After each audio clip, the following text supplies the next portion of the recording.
Сәлем достар, бүгін біз сіздермен бірге осындай өте әдемі, әрі нәзік, үлпілдеп тұрған оңай пирогты дайындаймыз.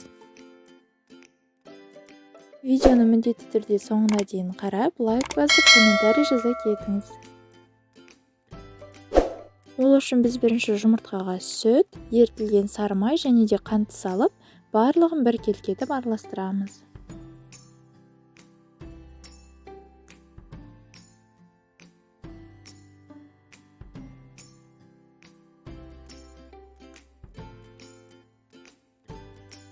Одан кейін ұнды бірнеше бөліктерге бөліп електен өткізіп отырып қосамыз және де разрыхлитель саламыз.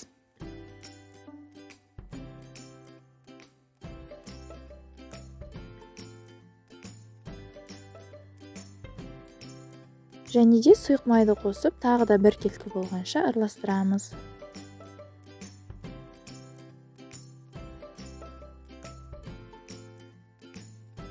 Біздің қамыр дайын, осындай сұйық болуы қажет.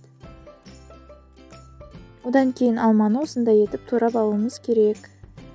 Біздің қазір пирог дайындайтын форманы осылай сұйық маймен жақсылап майлап шығамыз. Сосын видеода көрсетілгендей біздің алмаларды әдемілеп осылай тізіп қойып шығамыз.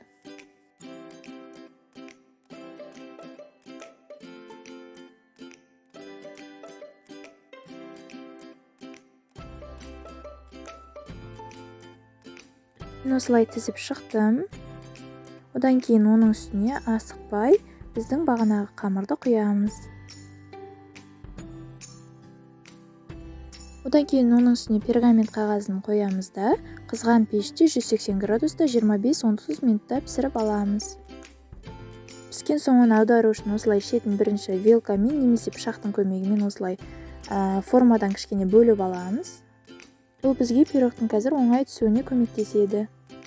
Одан соң біздің тәрелкені форманың үстіне осылай қоямыз да, бірден, бірақ асықпай аккуратно аударуымыз қажет.